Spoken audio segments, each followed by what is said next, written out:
Hello, everyone. Thank you for tuning in to Informed in 5. Today's guests are Brad and Melissa Essery, and they join me to share information about Reconnect for Autism and how the organization is impacting the lives of individuals with autism in the community. Thank you both so much for joining me today. We can get started with have y'all both tell me a little bit about yourselves and what led y'all to start your organization. I'll let you go first. Well, we have a 16-year-old son with autism, and I've been working in mental health for 16 years. I started with Region 4 Mental Health 6 months after he was born, but he didn't get the formal diagnosis till he was 3. So then we started going to trainings. I worked with adults and then older teens with behavioral problems is where it kind of started out with. But then once we started going to trainings, to help him out, I started transitioning into working with autism and special needs. And as he got a little older, there was some aggressive issues. It was a struggle to go out in public. So we actually got with an organization called Retrieving Freedom and went with them to get us to work on getting a service dog to help with Corbin. And through them, we got with a group out of Senatobia. Hernando, yes. And they did a Bolt for Blue 5K run, and that the proceeds from that went to help Corbin get his service dog. And so they had a big pup rally, all these kind of things. And so the agency that I worked with,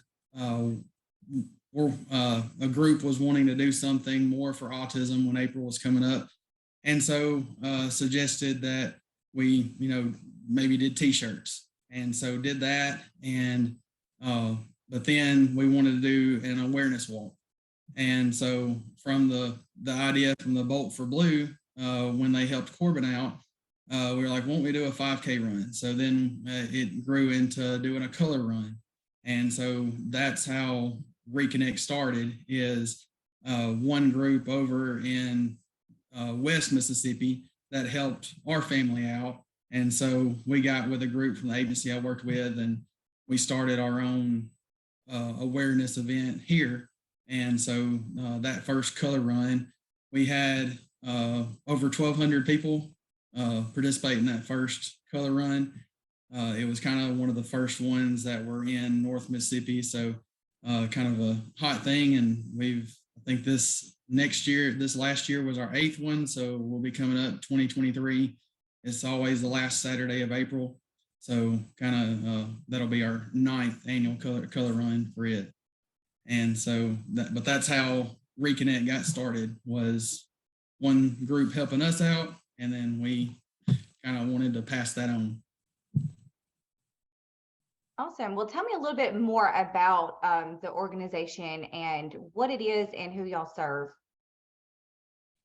So we serve, it's called Reconnect for Autism, but really it's open to anybody with any sort of special needs. What we're mainly trying to target is people with sensory sensitivities and families that might have trouble getting out in the community to do things that maybe typical families take for granted.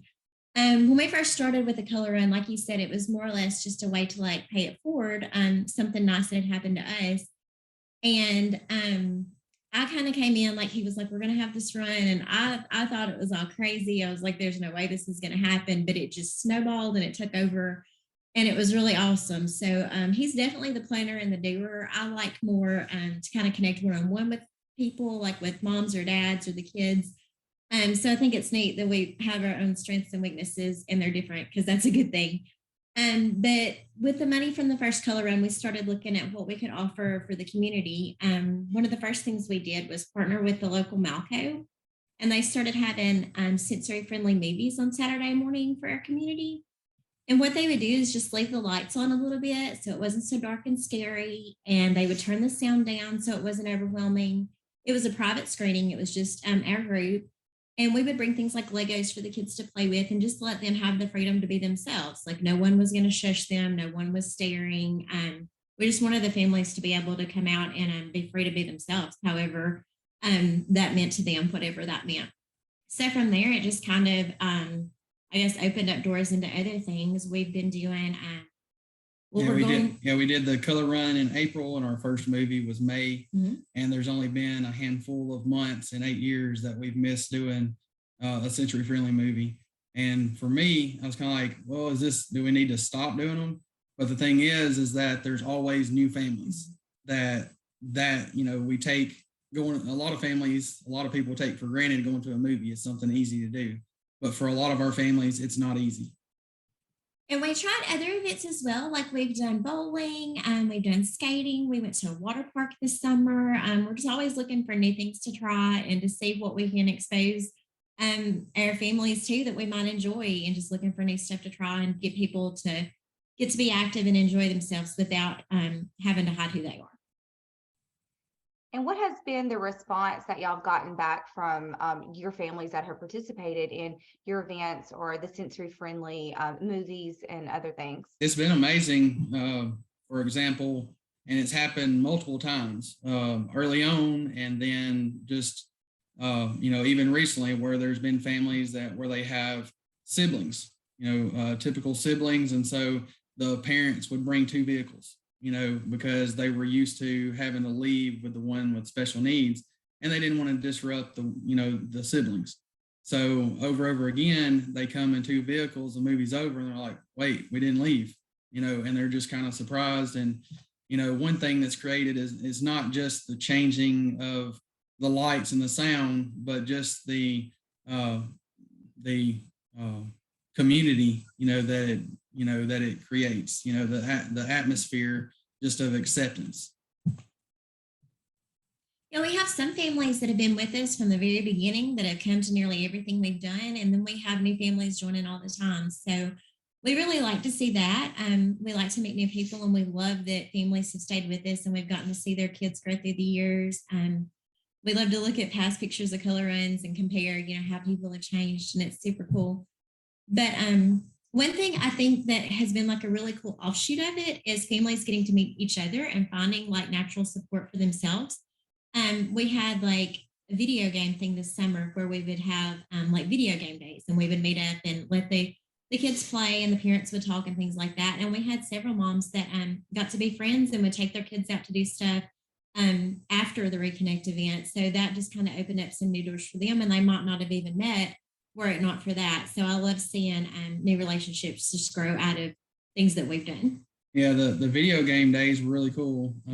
Tried to call it social club, but actually what ended up happening is, we started it for the kids, and they got over there playing games, doing their own thing, and it was really the parents that connected.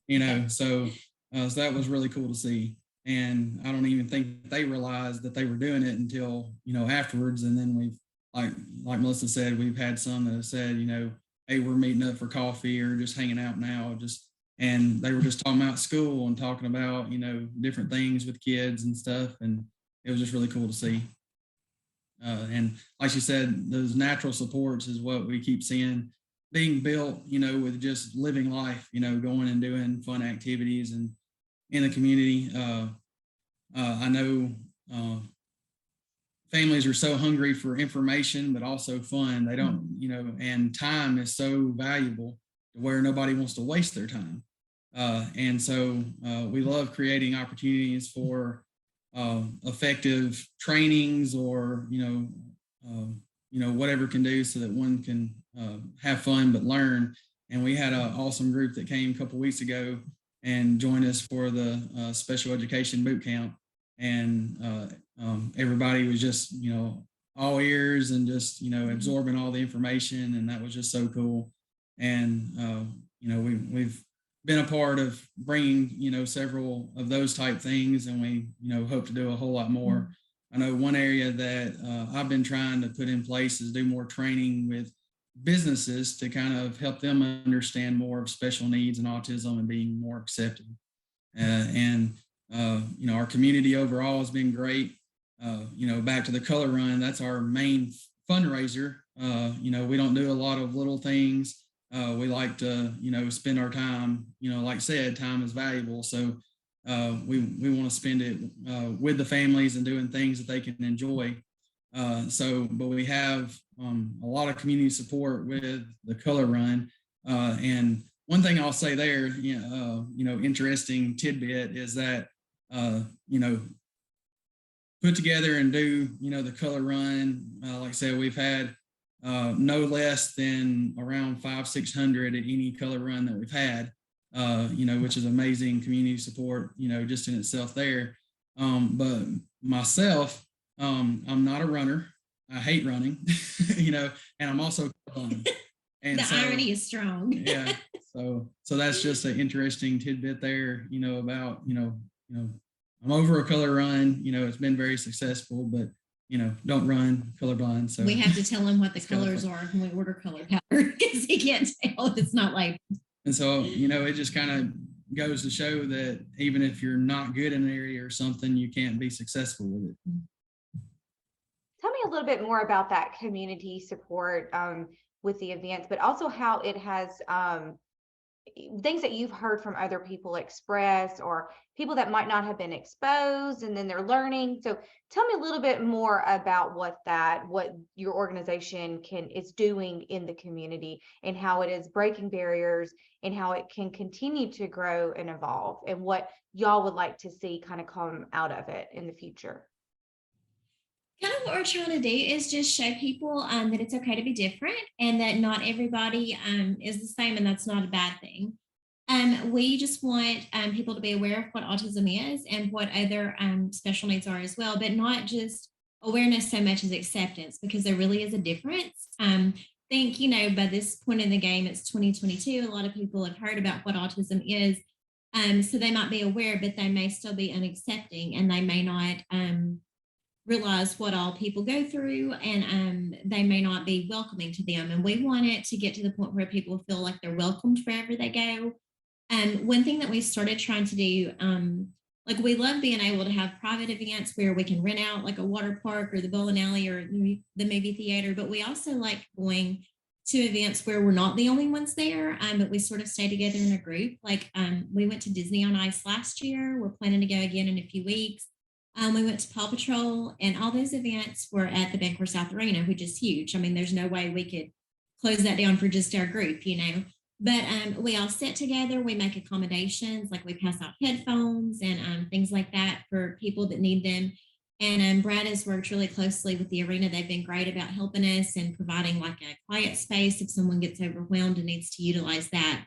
So basically what we're just trying to do is show up in the community and be as vocal as we can, and kind of advocate about what our needs are, what would be helpful to our families, what would be helpful to other families that we know. We've tried to provide some training. Like there were a couple of years where we did training for local law enforcement on how to recognize autism and special needs in the field, and how to help families that might be in a crisis. And we really enjoyed doing that. So basically just we're trying to keep showing up and showing who we are and that we're proud of it. We're proud of our family and proud of everyone in our group. And we want them to have the same advantages and opportunities that everyone else has.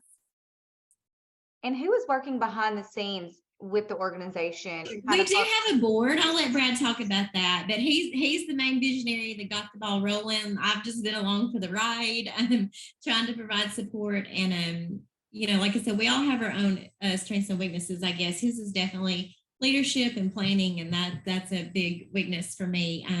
But I do love connecting with families and meeting people. But I'll let you tell her about the board and about the people that help us out.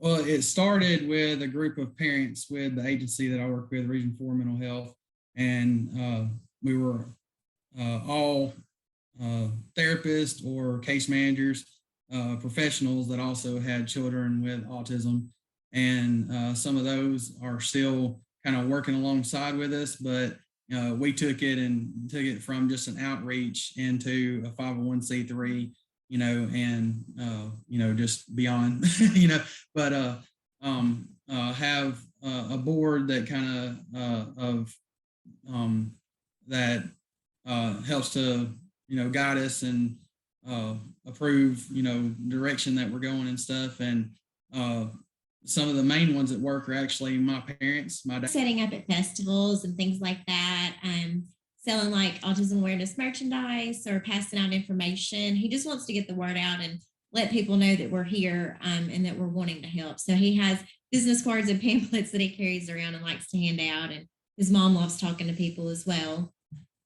And my dad's like, he's the footwork, Yeah. and where I still have a full-time job working in mental health, now, and I'm in the school most days. He's retired. And so he's putting in effort to kind of be out in the community and do the footwork that needed to kind of keep things rolling. And so him and my mom are two of the main ones that kind of,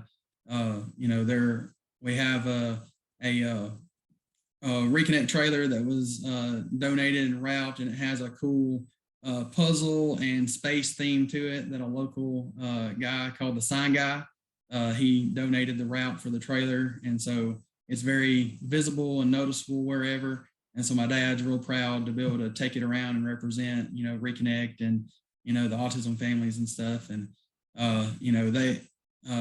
they grew up in a time where there wasn't a whole lot of information. And you can see with them that they're just, like I was saying with the families earlier, they, are starved for more education and information on how they can help and serve others.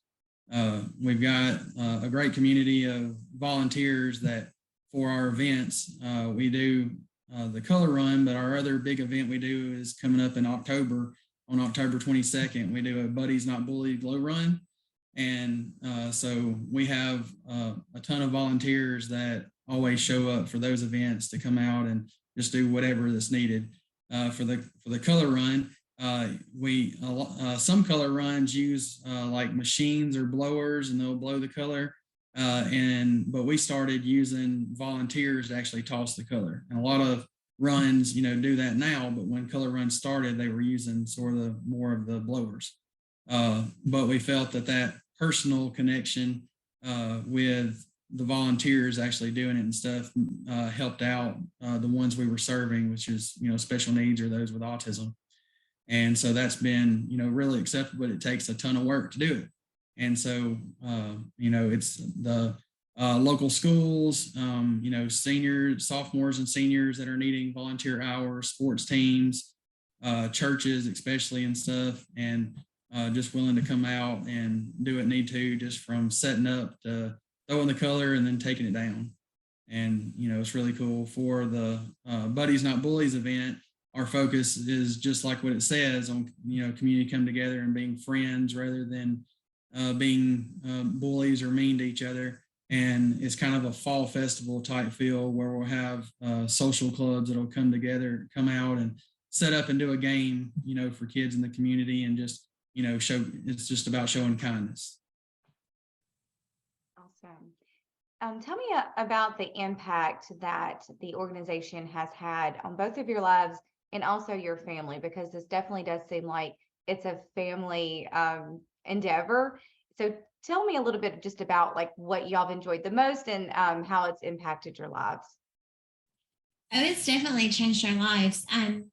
We have two kids. Like you said, Corbin is 16. He's autistic. And then we have a 12-year-old daughter named Selah. And they help us out a lot too. Like we joke that they're our chief product testers. Like any fidget toys we get for sensory bags, the kids help pick them. They try them out.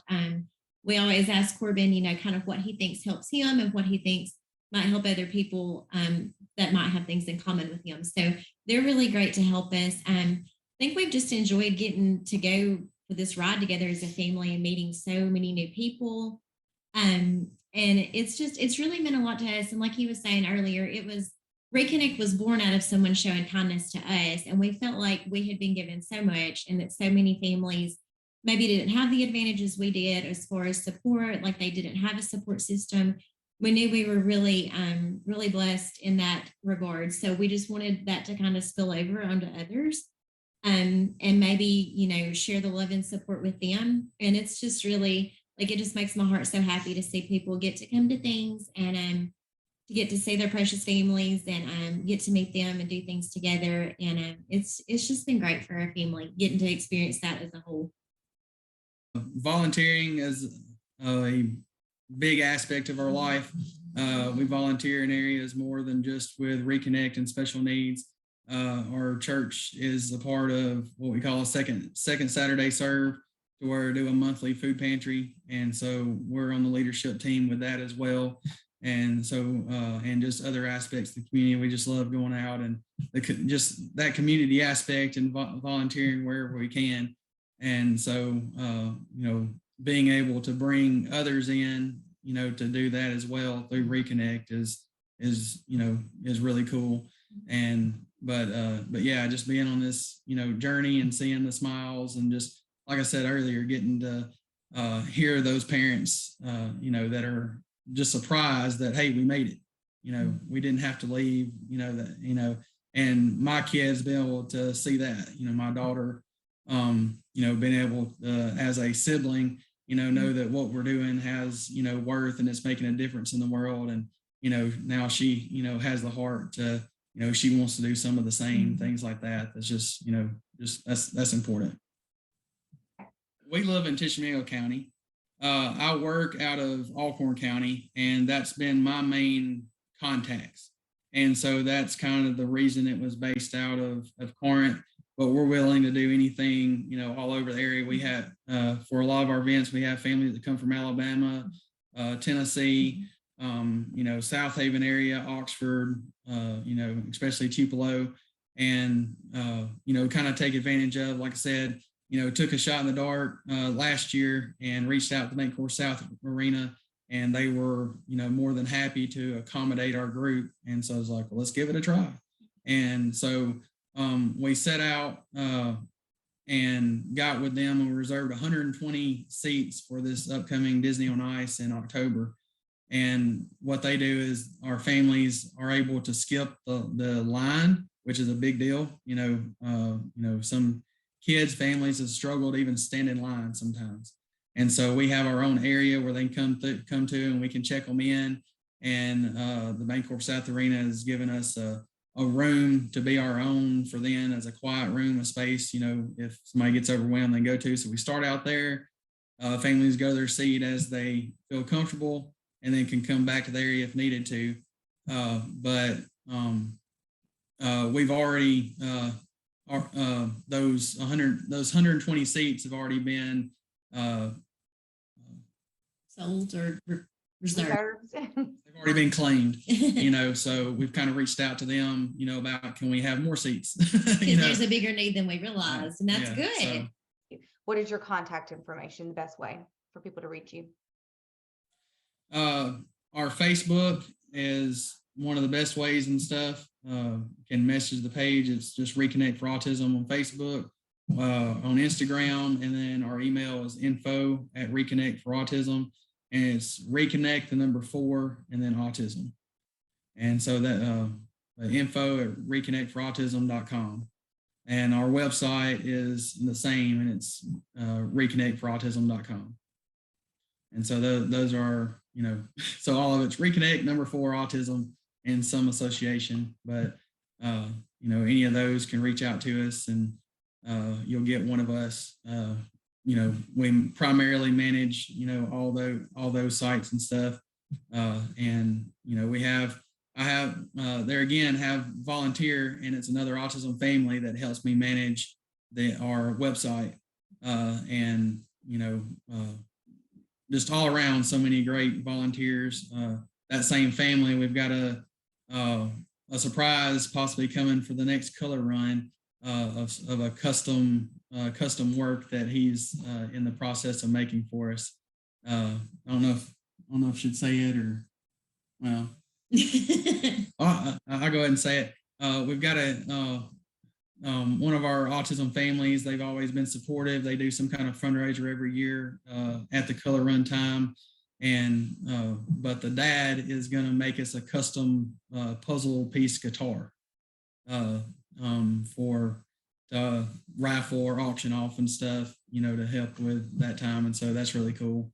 But he makes custom guitars, and so he's going to do that. Hope he's not mad that I kind of, but Spill the beans on that one. Right. What are your hopes for the organization, and where do you see it going in the next 5 to 10 years? Like that. I just want to keep moving forward. I want to keep getting to do events and getting to meet people and do more trainings like you talked about. we would love to be able to be with schools more, law enforcement, or businesses like he was talking about, so that we can kind of spread the word and educate people, but also continue to do lots of fun things for the families. Like the more I think, the more I see stuff that I think, oh, that'd be so awesome to take our Reconnect group to. And I have such big dreams, and that we want to make that happen for those families, because it's just such a joy to get to do those kinds of things. So just keep going and keep rolling and making it bigger all the time, I think is kind of where I'm at. So I don't want to speak for you though. Yeah, I love planning events, but at the same time, I see the need, as things grow, to where families should be able to just go and do as they want to, and not just on a schedule. And so I'd love to be able to build advocacy through businesses to where they set something up for families just to be able to do that. Just if I decide I want to go to a movie, I know that a sensory area is going to be available even without a group. Now, one thing that makes it, I will just say, is because we've seen this built over time, it's not just the lights and the sound being changed. I think I might have said that earlier, but the families being together and encouraging each other, and the eyes are different on you when you're around people that are understanding and acceptable. And, hear that from a lot of families. And I don't feel it as much, but Melissa does, especially when we were younger and those behavioral problems in public. That anxiety would raise tremendously because of just eyes being on. You don't know what those eyes are thinking and doing. So it's not so much that I worry, I guess, how people think or how they judge us. It's just that I'm so afraid that, something terrible is going to happen. Someone got hurt, something like that. So when my anxiety rises, Corbin is very perceptive and he's very in tune with me, and he can sense it when my anxiety rises. So his comes up and we both just feed off of each other. So, like I said, we've been doing this a while. He's 16 now, and I've grown up a lot. So we're kind of learning as we go and better able to kind of stay calm and know what needs to be done. So I think what I feel is that I want to be that safe place for others. I want to be able to kind of share what we've learned, and it might work for them, it might not, but just to let them know that somebody's been there.